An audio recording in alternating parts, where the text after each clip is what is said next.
ग्रंथनाथ नीति भाग्यामृत में जो कोश नाम के अधिकार में तो कोश रक्षा कोश उद्देश्य में समझा रहे हैं। उस सरोवर से क्या प्रयोजन जिसमें जल ही नहीं है, उस सम्राट से क्या प्रयोजन जिस पास कोश ही नहीं है। कोश में राजा की कोई कीमत नहीं होती। अब यहाँ उपाय बता रहे हैं तो बहुत सारे ऐसे उपाय हैं। ये प्रभुत्व बल, राजसत्ता, इसके बल पर हर काल में जनता का शोषण होता ही था, प्रजा का शोषण होता ही था, हो रहा है। व्यापारियों का, धनपतियों का, धार्मिक स्थानों का ये शोषण होता आया है। टैक्स बढ़ा दिए, मात्र किसके लिए? राज्य कोष भरने के लिए। और राज्य कोष नहीं होगा तो देश की रक्षा नहीं होगी। उनसे ही लेना, उनको ही प्रेम से देना। तो कुछ ऐसे जातियां उपजातियां हैं, संप्रदाय हैं जो प्रेम से एक सिक्का नहीं देना चाहते, तो उनसे बल से निकाला जाता है। प्रेम से टैक्स ही मांगने आएगा तो ऊपर से पत्थर फेंक के मार देंगे। तो फिर बल का प्रयोग करना पड़ता है, क्योंकि राज्य व्यवस्था कैसे चलेगी? आपको शासन सुविधा दे रहा है। एक प्रश्न है, तुमको चाहिए मेरे गांव में रोड जाना चाहिए, रोड, ठीक है, रोड तो जाना चाहिए, तो आप तो अधिकार दिखा रहे हो, पर रोड के लिए पैसा भी तो चाहिए। तो शासन फिर टैक्स लेता है हर प्रकार से, पर टैक्स इतना लेना चाहिए कि जिससे प्रजा शांति जी सके। अब वो क्या बता रहे हैं कि आप कोष को कैसे कैसे भरें। देवज्य वज्य धर्मार्थ प्रजन उपयोग द्रव्य भागी आड्य विधवा नियोग ग्राम कूटगणिका संघ पाखंडी विवत प्रत्यादनयी समृद्धि पूर्जना पर द्रव्याम संविभाग प्रार्थना पक्षीय श्री काम मंत्री पुरोहित सामंत भूपाल अनेक ग्रह मानभ्याम क्षीण कोशम कोशम कुरियात।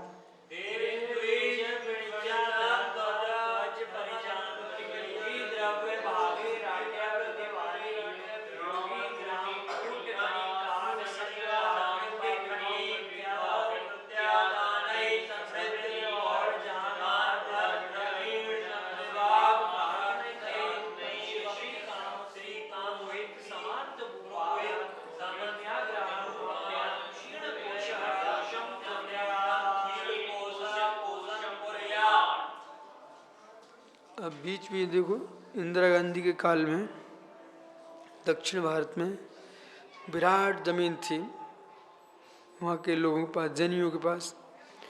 उन्होंने जिसकी भूमि, जो हल जोते उसकी भूमि, ऐसा कर दिया। तो कोष में तो नहीं, गरीबों को दिलाया।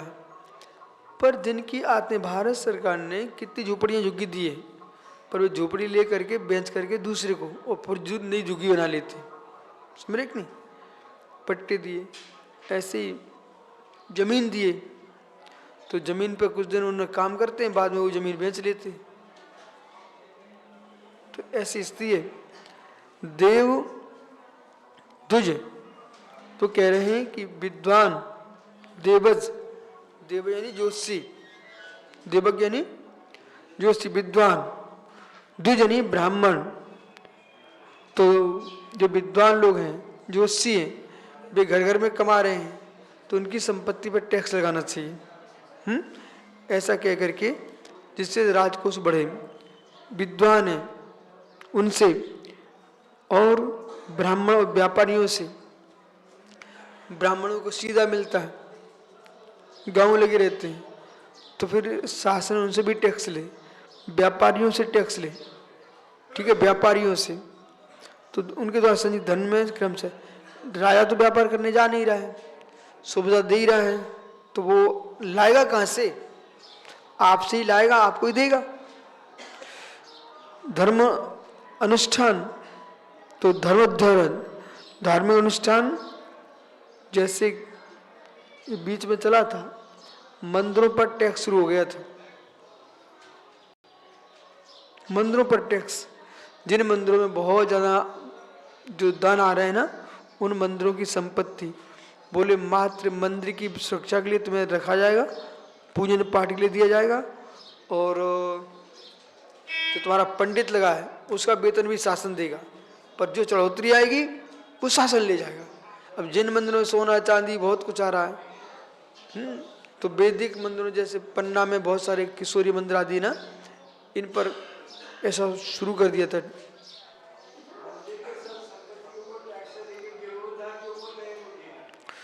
तो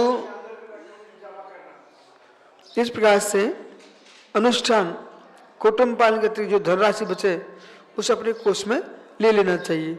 अगला प्रश्न, धनाढ्यम, जो भागी आड्य, तो धनाढ्य पुरुष हैं जिनकी संतानहीन है।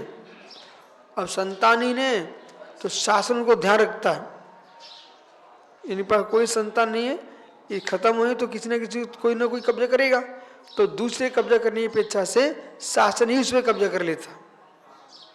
विधवा है, संतानहीन है, कोई विधवा औरत है तो उनकी जो संपत्ति है, विधवा है, धर्माध्यक्ष, अब धर्माध्यक्ष रहे, उनके पास बहुत सामान आता था, अब वो खत्म होने वाले हैं अथवा अध्यक्ष पर जाने वाला है, तो संपत्ति को हड़प लेगा, तो शासन उसके ऊपर कब्जा कर लेता।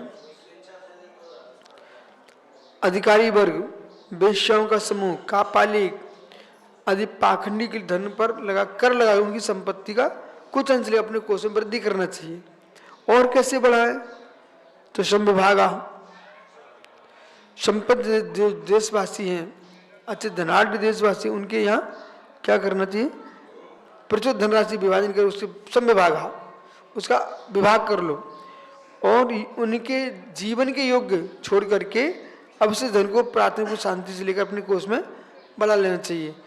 तो इनके लिए क्या कहें, प्राथमिक अनुपेक्षम, क्योंकि उनने तुम्हारा कुछ चढ़ापा तो है नहीं है, स्वयं संपत्ति कमा के रखी है, तो उनके प्रार्थना पूर्वक देश को आवश्यकता ऐसा करके उनकी संपत्ति कोष में रख लेना चाहिए। और कितने लोग हैं, प्रार्थनी पक्षी श्री काम मंत्री पुरोहित सामंत भूपाल अनुग्रभ्याम। अब बचे अचल संपत्ति के शाली, जैसे राजा, मंत्री, पुरोहित, अधीनस्थ लोग अन्य विनय करके उनके घर जा करके उनसे धन की याचना करें। देखो अभी जब भूदान चला था, बड़े बड़े नेता उन्हें पूरे देश में घूमे थे, तो वे सबसे भूमि मांग रहे थे, सरकार के पास कोई भूमि नहीं थी। जो भूमि सरकारी दिखती ना, वे अपने देशवासियों द्वारा दी गई दान है। उसमें भूदान में रविन्द्रनाथ टैगोर भी साथ में गए थे। अपन कौन से आश्रम में गए थे भी, महाराष्ट्र, वर्धा, किनका, विनोबा भावे। तो विनोबा भावे जो है ना, वो भूदान के लिए उन्होंने बहुत घुमा, समझ रहे कि नहीं।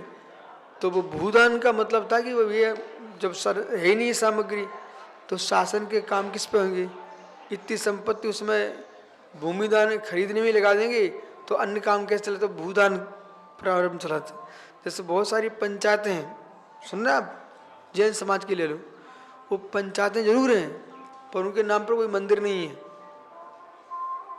पंचायत बना ली तो मंदिर के अध्यक्ष मंत्री पहले से थे ही पूर्व से, तो कई जगह उन्होंने ऐसा करके उन मंदिरों को, मंदिर की स्वामियों से लेकर के अपने ऑफिस बना लिए। लेकिन पंचायत है पर अधिकार मंदिर पे नहीं है, धीरे धीरे नया मंदिर बना लिया। तो ऐसे बहुत सारे होते हैं। अपन विधि सही में चलो, मूल मंदिर तो सेठ जी का था, स्टेशन मंदिर, ठीक है ना, लेकिन पंचायत है, पंचायत हाथ में कोई मंदिर नहीं था, सारे मंदिर पूर्व से ही बने हुए थे। बड़ा मंदिर है तो एक समाज पंचायत का है, इस प्रकार से व्यवस्था थी। तो उन्होंने पंचायत फिर अभी जैसे हरि पर्वत बना रहे हैं, अब वो सकल समाज का बन जाए। तो ऐसे बहुत सारे मंदिर रहते हैं, किसी भी गांव में जाओ। लाल मंदिर दिल्ली का अलग रहता है, अन्य मंदिरों की स्थिति अलग रहती है। जैसे कि भिंड में नसिया जी है और कीर्ति स्तंभ, ये दोनों सकल समाज के हैं, बाकी के व्यक्तिगत हैं अथवा समाजों के हैं, ऐसा। अब पंचायत मैंने बना के रखी है तो एक स्थान पे तुमको तो करना पड़ेगा, तो फिर उनसे ले ला करके काम चलाते। तो वही यहाँ बता रहे कि आपको राज्य व्यवस्था चलना है तो कितना तुम खरीदोगे, तो दान लेकर के। अब जितने बहुत सारे नेता हैं, बहुत सारे साधु संत महात्मा हैं, बड़े बड़े आश्रम मठ तीर्थ बन रहे हैं, इनके पिताजी की संपत्ति लग रही क्या? और इतनी अपनी पिताजी की संपत्ति बना पाएंगे क्या? 3 काल में नहीं बना पाएंगे पिताजी की संपत्ति से। बस मांग मांग करके ज़्यादा मिल जाता है, समझे कि नहीं? उससे सबके तीर्थ खड़े हुए। अब वे कहें कि मेरी संपत्ति है, तो समाज को उसमें एक कॉलम भरवाना चाहिए।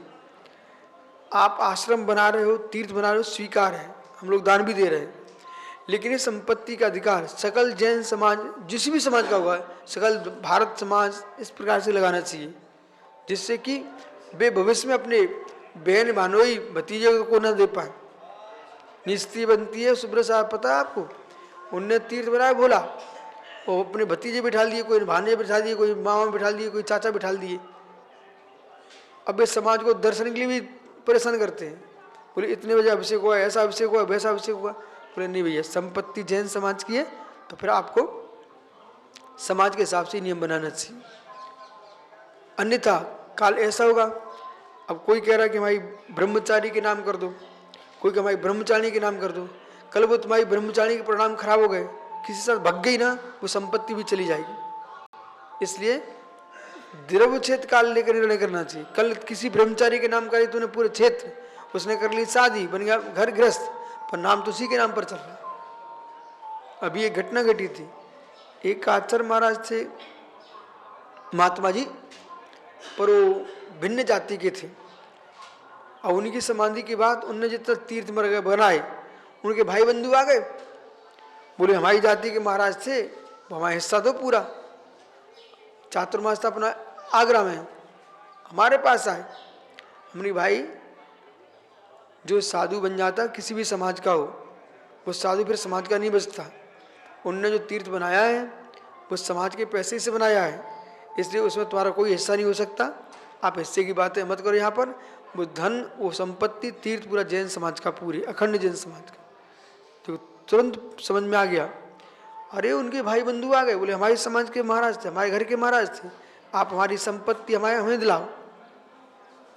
उनके ऐसा नहीं होता, संपत्ति तो मैं नहीं दी जा सकती। नहीं तो कल हर समाज का आदमी जैन साधु बनना प्रारंभ कर देगा, और जैन साधु बन के मंदिरों में कब्जा करना शुरू कर देंगे आप तो। इसलिए चाहे संगई जी का बेटा महाराज बन जाए, चाहे चौधरी जी का बन जाए, चाहे नायक जी का, कोई का बन जाए, लेकिन मंदिर बन रहा है, चाहे दक्षिण के महाराज बने, चाहे उत्तर के बने, चाहे पूर्व के, चाहे पश्चिम के बने, पर संपत्ति जैन समाज की ही कहलाएगी। इसमें महाराजों का अधिकार नहीं हो सकता, न उनके परिवार का अधिकार हो सकता। ये नियम पे होना चाहिए। इसके बल पर ही समाज चलेगी, इसके बल पर देश चलेगा। ठीक है, शेष आगे विचार करेंगे। उन्होंने पूरी विधि बता दी है, किससे कैसे लें, किससे कैसे लें। किसी से टैक्स लेके लें, किसी से प्रार्थना करके लें। जब प्रार्थना की होगी उनसे प्रार्थना करके ले लें। हाँ,